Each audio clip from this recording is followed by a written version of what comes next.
एक शिष्य अपने गुरुजी के पास गया और उनका नाम था रूप सिंह जी। वो बोले मुझे एक दिन का टाइम दे दो, मैं माँ उन्होंने कहा तुम मेरे से क्या मांगना चाहते, कहो क्या मांगना है।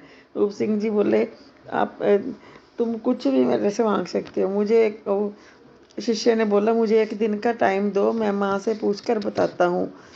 माँ के पास गया, उसने कहा बेटा ज़मीन मांग ले। फिर माँ कहती है पैसा मांग ले, क्योंकि घर में बहुत गरीबी है। बेटी ने बोला पिताजी को छोटी मोटी चीज़ मांगना, छोटी मोटी चीज़ ना मांगना, उनसे पैसा मांगना। बेटी को लेकर गुरुजी के पास गए। उसने बोला कि बेटी तुम आप ही जाकर मांग लो।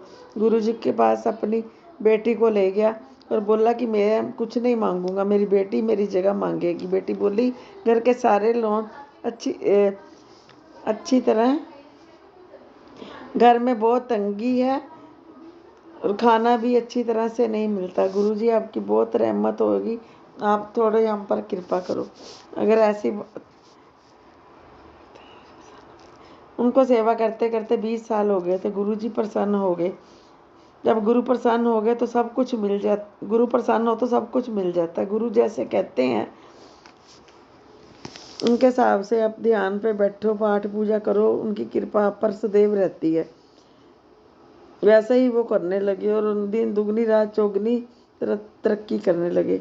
गुरु कहते हैं ना कि गुरु बिना गत नहीं। इसलिए जैसे पेपर की तैयारी करनी होती है, अच्छे नंबरों में पास होना होता है, तो स्कूल जाना जरूरी होता है। इसी तरह इस भवसागर से पार होने के लिए हमें गुरु की आवश्यकता होती है। गुरु धारना ही पड़ता है, क्योंकि गुरु के बिना हम कुछ भी घर में जितना मर्जी कर ले फिर भी सत्संग वगैरह पे जाना पड़ता है। अच्छे मार्क्स लेने के लिए बच्चे स्कूल भी जाते हैं, ट्यूशन भी लेते हैं, आप भी घर में पढ़ते हैं। इसी तरह से घर में पाठ ध्यान जितना कर सकते हो करो, पर गुरु की संगत सत्संग में जाना, प्रवचन सुनना भी बहुत जरूरी है। जय गुरुदेव।